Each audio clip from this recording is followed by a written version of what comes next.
Tēnā katoa koutou. Tēnā koutou tātou mai I Los Angeles nei. So kia ora everybody. Legacy number 3, and as I've discussed in the past, this kaupapa legacy is about us learning about ourselves and some key movements in the Māori culture and in New Zealand that have had a big influence on the culture today. And so legacy number 3 focuses in specifically on Parihaka and the leadership and teachings of Te Whiti-o-Rongomai and Tohu Kākahi,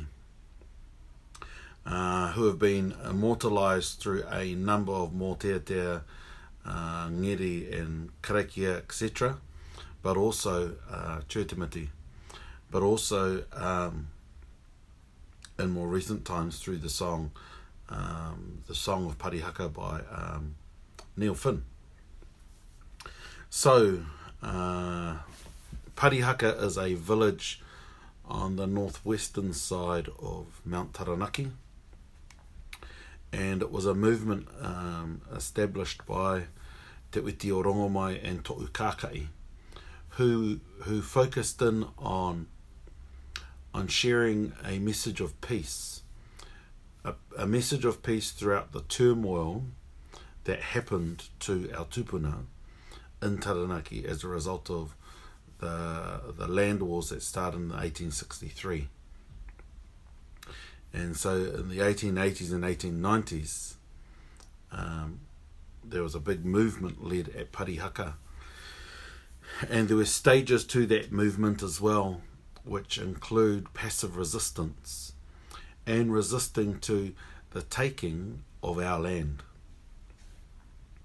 And it wasn't a movement just supported by people from Taranaki, but there were people from throughout the country that went to Parihaka to support and to learn the teachings of Whiti and Tohu.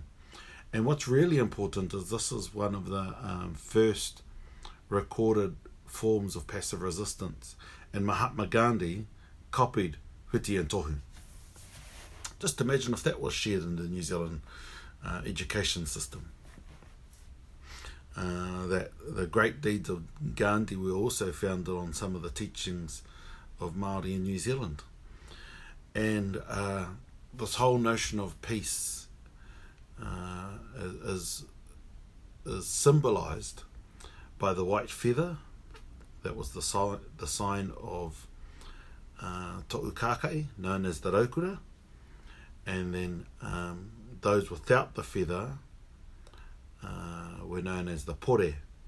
And the Pore were the people that supported Tohu Kākahi. And together they both used the poi as an instrument for prayer, because the shorthand poi traditionally was used to pray, to keep beat as you're chanting, as you're praying.